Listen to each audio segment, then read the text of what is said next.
This is Democracy, a podcast that explores the interracial, intergenerational, and intersectional unheard voices living in the world's most influential democracy. Welcome to our new episode of This is Democracy. This week, we're going to talk about the development and current elections in the world's largest democracy, the country of India. And we're very fortunate to have with us my colleague and friend, a leading historian of India and teacher of Indian history and politics, Sumit Guha. Welcome, Sumit. Thank you. Nice to have you here. Before we turn to Sumit, we have Zachary series, scene-setting poem. What's the title of your poem, Zachary? Indian Soul. Indian Soul. Let's hear it.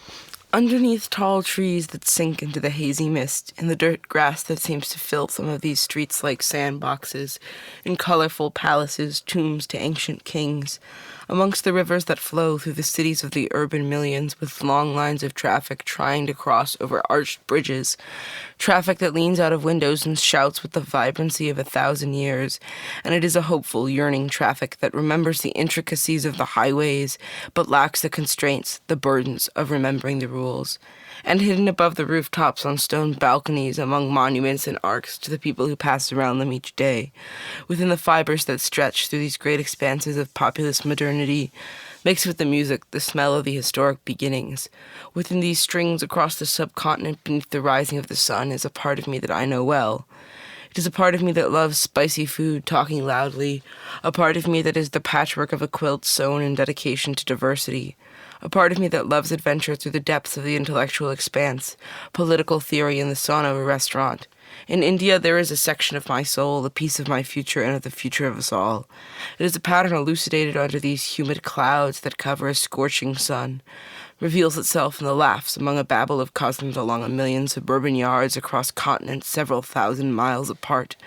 And it is a full square meter of my soul that knows the way the birds sing in the jungle, the way the wind whistles along the river deltas in the winter mornings, and is the part of me which named me, thumbtacked me to the map of the human race under 1,000 categories, but the same name through the mountains and the valleys, the stupas and the skyscrapers, the rivers and the deserts. And there is beneath my skin, my hair, my breath, some Indian soul that sings. Wow. That was very good. Thank you. I love the babble of the cousins. We just had our cousins visiting from India, and I could feel their babbling. What is your poem about, Zachary? My poem is really about my own personal connection to India, but also how closely tied our future and the future of India are. Yes. So, Sumit, on that note, we often think of India and the United States having many differences, but one similarity, of course, is traditions of democracy. Where do Indian traditions of democracy come from, and how do we understand the evolution of democracy in India?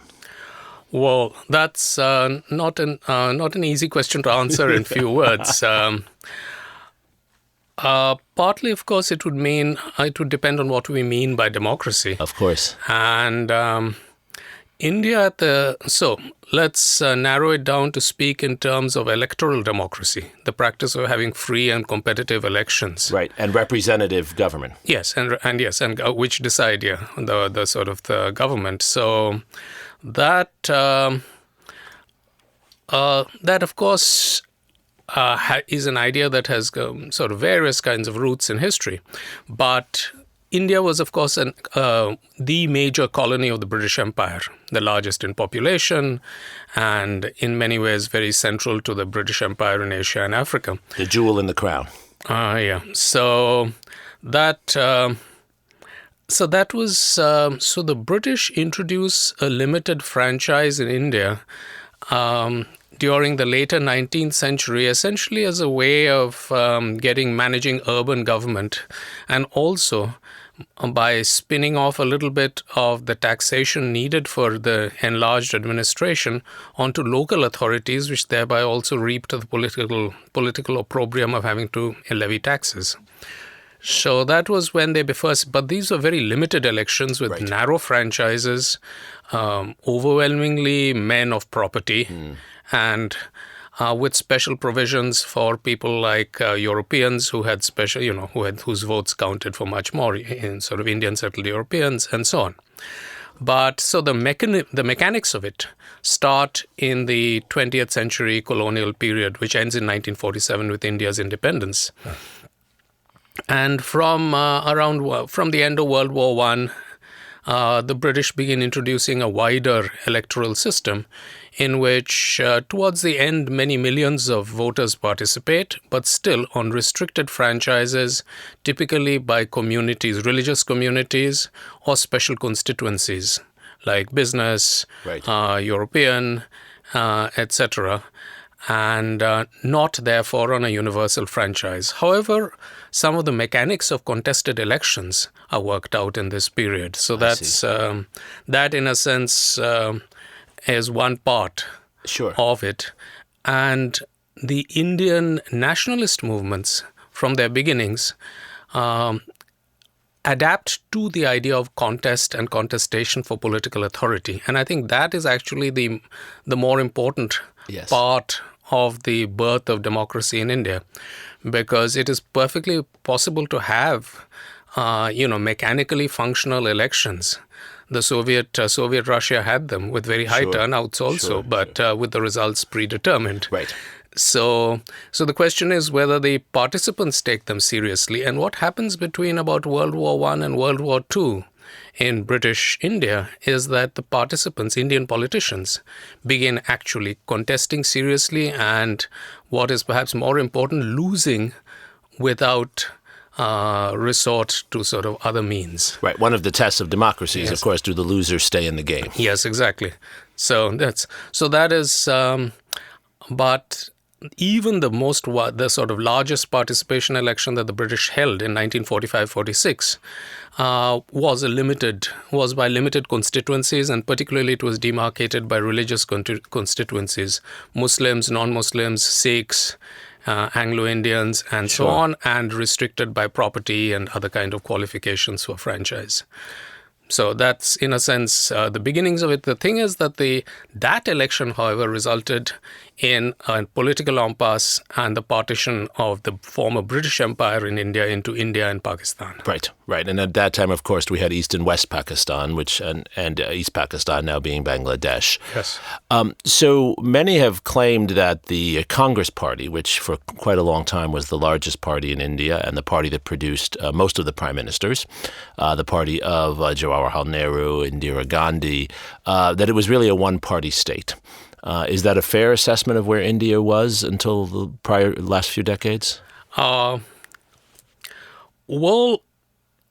The Congress Party certainly won a majority in the central legislature. The Indian Constitution is modeled on the British system rather than the American. So it's a parliamentary system. It's a parliamentary system, and whoever commands a majority of the votes in Parliament, or can secure a majority of the votes in Parliament on crucial votes, is the head of the government and effectively the head of the executive. There's a ceremonial president, but there is not. So it's rather different from the separation of powers that characterizes the United States and countries that have followed the U.S. model. So the Congress Party certainly secured a majority in the elections at the federal level through until 1977, which is the first one in which they say they were sort of actually went out of power. But they frequently lost local constituency elections in individual constituencies from 1952 when the first elections take place. And they lost control of a major state in the 1957 elections when the communists were elected in Kerala. And an alliance of parties led by the Communist Party was elected in Kerala, and it was the first sort of freely elected communist government anywhere in the world. So in that sense, it was one party, but it was a one-party government in which the voters' choice counted. And what is interesting is that the Congress Party, until 1984, never secured 50% of the national vote cast. It was, consequently, its wins were always predicated upon the division of votes by the opposition amongst multiple contestants. I see.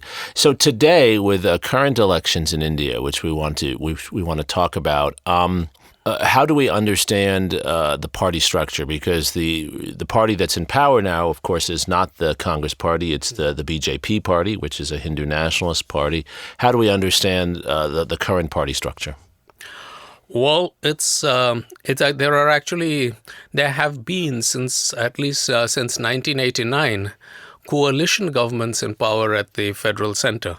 So really the BJP is leading a coalition. They secured a majority of seats, and this was something unprecedented in the federal legislature in the 2014 election. But they are still, that was also as the head of a coalition. So there was a degree of pooling of votes. So currently, and at the same time, each of the states, larger Indian states have the population of major countries. Sure.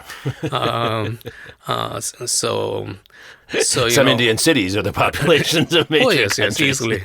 But, minor countries. But and if you don't count Switzerland or Belgium. But it's certainly so. So, for instance, a state like West Bengal has nearly 100 million people. Right. Maharashtra has also close on 100 million. Madhya Pradesh as well, I think. Yes, and Uttar Pradesh is the biggest, Right. and that has, I think, over 200 million. So, anyways, a lot of the states have an independent political dynamic, and their elections are dominated by regional parties. I see.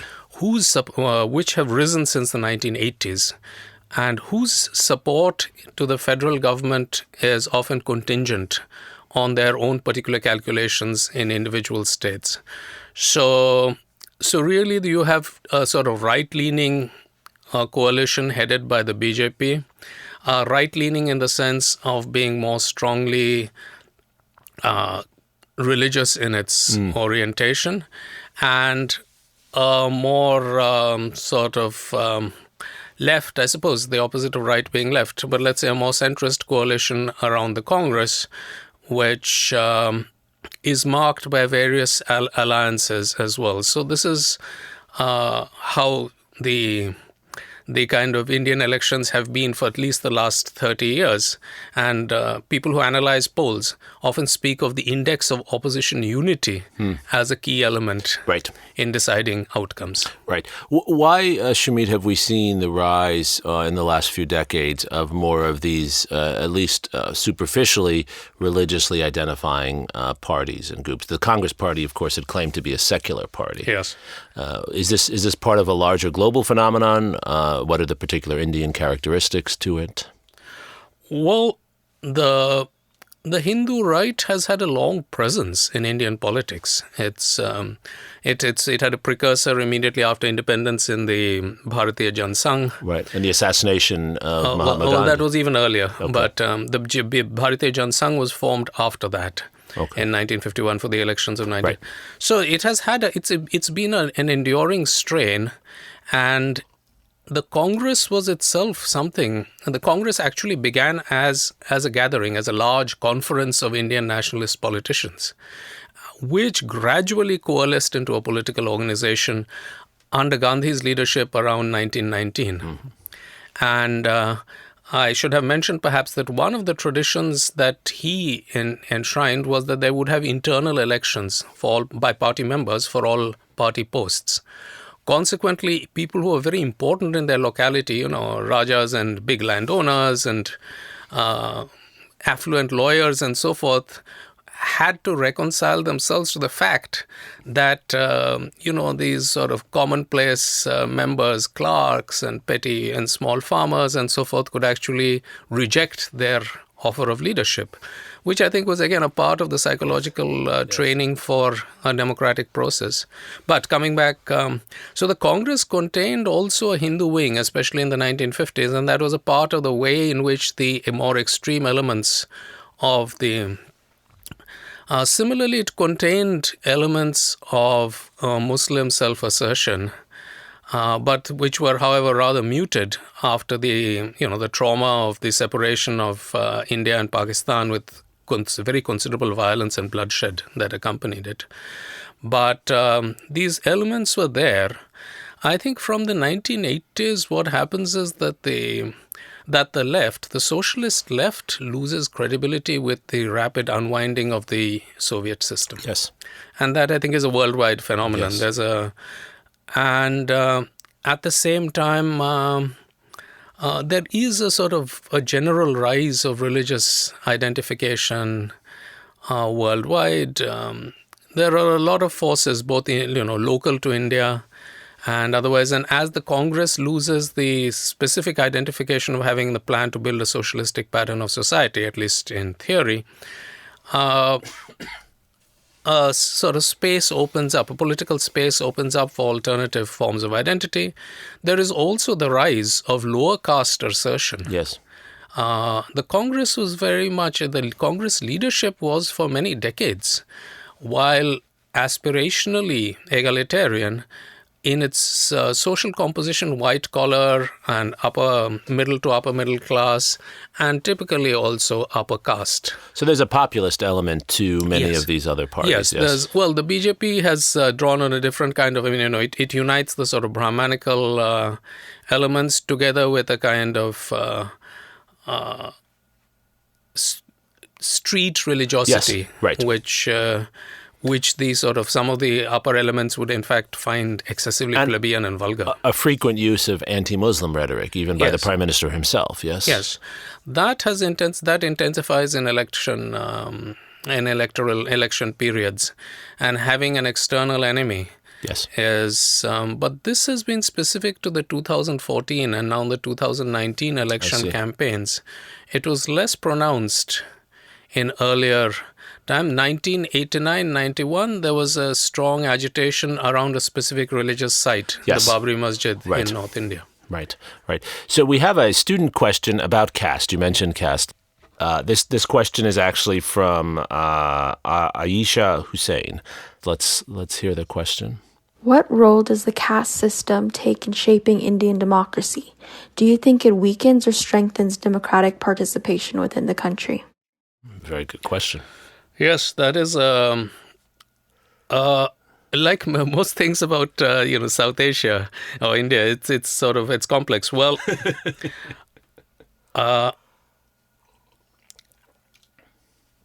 the caste system, as intrinsically in its classic form, it was undemocratic. It placed people into a hierarchy of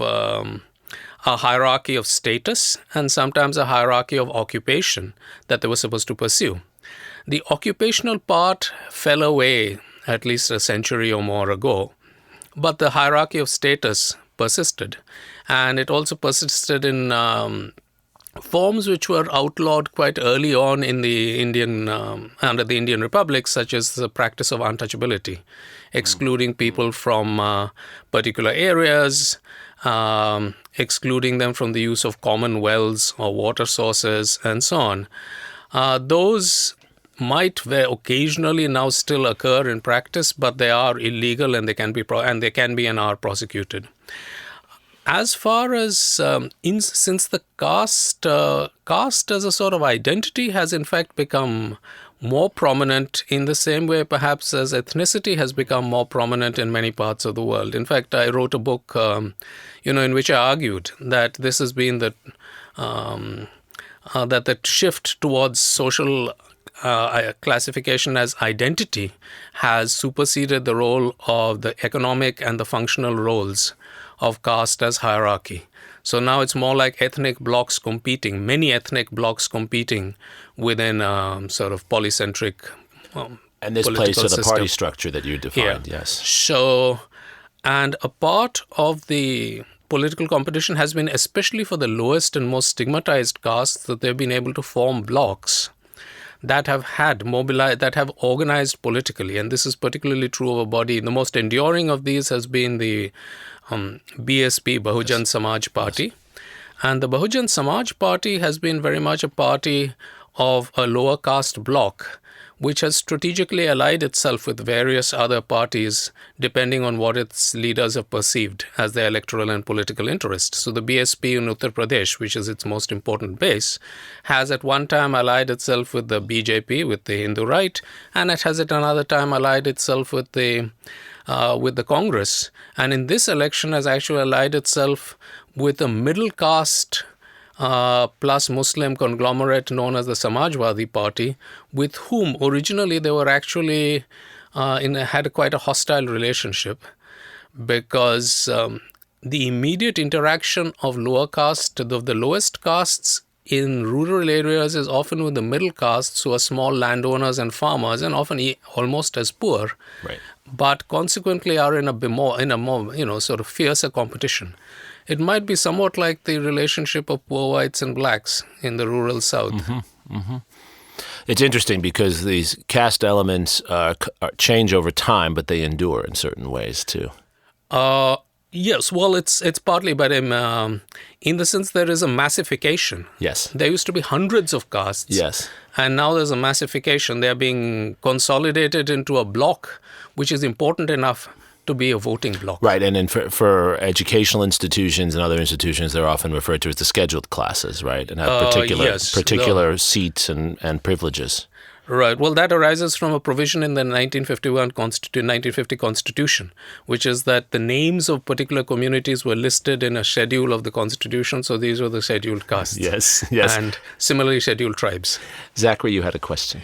Yes, I was wondering how issues of economics and economic mismanagement play into the sort of racial, ethnic, and economic divides in the country. Do they supersede them, or are they placed below those interests? Well, it's the thing about voting is that it's an all or nothing choice. Yes. I mean, each voter, though now none of the above has also become an option in the Indian Yes. ballot polls. Though very few people actually do that. Right. But it's an all or nothing choice. So the voter has multiple appeals. The individual voter has multiple appeals to his or her interests, loyalties, feelings, calculations. So it's difficult to say what exactly. It's serious economic mismanagement, like with really rapid inflation, typically loses elections. It's not something you can overcome with some other kind of appeal. But if there's been recent interreligious violence in a locality or constituency, that may actually swing the margin. And elections are quite tightly, it's a small marginal number of voters switching one way or the other decide them. Or a terrorist attack from Pakistan, which recently occurred, which might help the BJP in this election, yes? Well, in 2008, there's been a sort of considerable history of terrorist attacks which don't, at the national level, seem to affect elections as such. But the media penetration and social media penetration has increased enormously even in the 5 years since the 2014 election. Yes. So it's hard to say what exactly is registering. Yes. So what are we seeing so far? Americans are not paying much attention right now, but the largest democracy in the world has begun 3 weeks of elections where more than 600-700 million people will vote. Yes. Almost 3 times as many as the number of people who vote in the United States. So what do you see happening so far? It's hard to say because the first round of voting has occurred. In fact, the number of people who voted in this first round is almost as many as voted in almost as many as voted in the U.S. Election of 2018, I think. Wow. Because, and I have the numbers here. So there are over 142 million eligible voters, of whom about 3/5 to 2/3 have actually voted. Wow. So that is something of the order of 90 million people. Right. So 90 million votes have actually been cast. And this is only round one. This is round one for 91 seats. Wow. So it's there will be another. And voter turnout has it's been pretty high. Some of the highest has been in the eastern regions. For example, West Bengal has had 81%, and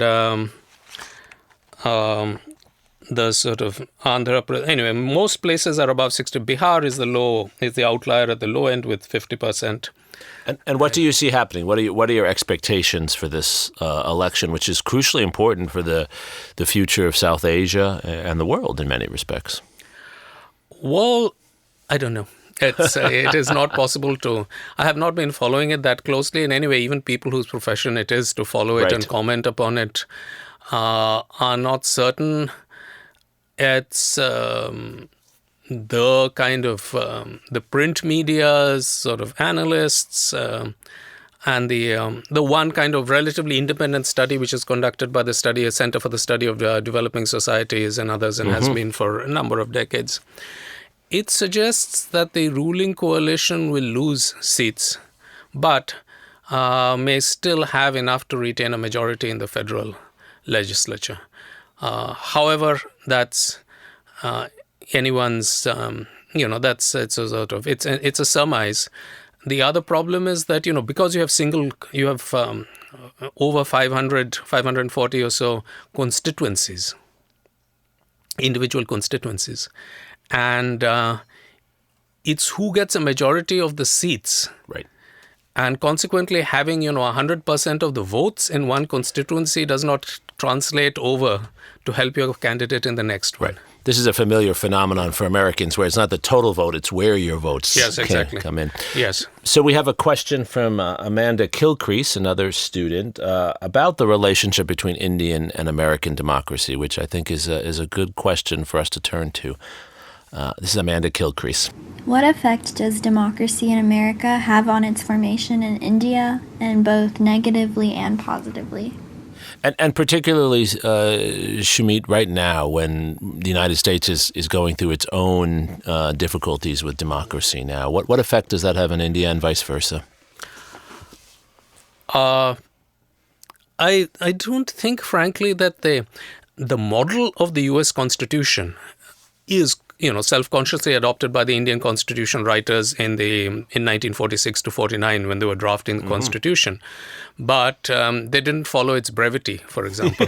The Indian Constitution is one of the longest in the world. I have tried to read it, and it's very difficult, actually. It is. It's written by a lot of lawyers and lawyers sitting in committees. Yes. In form, the idea of having a constitution was something which was definitely, the first one is the United States and certainly the first enduring one is the United States Constitution. So it's been something of a model. And the very idea of, Constitution is technically the formative, the statement to constitute, to put together a political community. The idea of a contractual political community is something which, again, the United States was the first to do and followed shortly thereafter by France, which, however, had a whole succession of them, in its couple of hundred years since. So as far as contemporary U.S. politics, I don't think it has very much of an effect insofar as there are common traits such as the rise of religiosity or the rise of identity politics. I think that's merely that India and the United States both reflect and contribute to a global trend. But I don't think there's much that the United States directly has. And there used to be a time when the CIA and the kind of hand of the dark hand of American conspiracy was occasionally invoked by politicians, particularly Indira Gandhi in the 70s. But that has passed away. So really the U.S. is not actually that important. So that might bring us then, I think, to the good question for us to close on. We always like to close on an optimistic note. It does seem to me, Sumit, that one of the possibilities of a direct U.S.-Indian work together on democracy is among our young people. More than ever before, I see so many of my students in the U.S. have Indian origins, like myself and Zachary and our family. And so many Indians have spent time in the United States.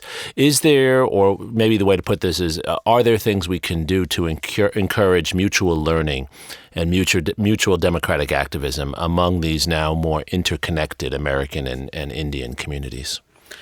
I think it's happening already, and I don't think I would avoid anything that has the suggestion of the United States promoting something because it's typically counterproductive. Yes, well said. So and in any case, so the sort of media and the internet now are really global phenomena, and even the phenomena of sort of, trolling or fake media manipulation and so forth. All of these technologies have traveled. So really, I don't think that there's much... that, people of goodwill can speak and interact and so forth, but I can't see that there's anything as such that more than what is already happening. Through our educational institutions and things of that sort. And exchanges and so on. The other positive note, actually, I would say is that, there's a classic political text by the theorist Mansur Olson, who actually made a case which, among other things, would argue against voting at all. Yeah. Which is when you have, for example, we have had 91 parliamentary seats decided in this last round of voting. About 90 million people voted. There are upwards of 1 million voters per constituency. A single vote can be considered as pointless. But if every single voter thought of his or her vote as pointless, then nobody would vote. Right. And yet people do turn out, and they've been turning out in increasing numbers. Yes. And so this is what my friend Mukulika Banerjee of the London School of Economics has in fact argued, is that there's a sort of cultural and affirmative and sort of performative aspect to the elections, which has encouraged and mobilized people in such large numbers to actually turn out to vote, and in some cases to travel back home. Sure. Considerable distances in order to vote. Sure. So on the positive side, that aspect of the electoral process is clearly very valued amongst the Indian voters, whatever their individual choices in the elections may be. It's a great lesson for Americans to see how a society that is so much larger and in many ways much poorer is able to bring more people out to vote, and the things that are done to make it possible for them to vote. Zachary, do you find that this is inspiring for you? Is this a topic of conversation? Is the future of India connected to your conceptualization of the future of American democracy? Yes, I really do think that young people are engaged with India and have experienced Indian culture and Indians firsthand, just because the American communities that many of us grow up in are so intertwined with the Indian American communities. Mm-hmm. And I think that's really important to how Americans understand India. Well, and I think that's probably the best that can be said about the future of global democracy. Cooperation, as Sumit reminds us, in a way that's not controlled by governments, but actually driven by people. Sumit, thank you for joining us today and sharing your insights. And Zachary, thank you for your poem as always. Thank you for listening to our episode of This is Democracy.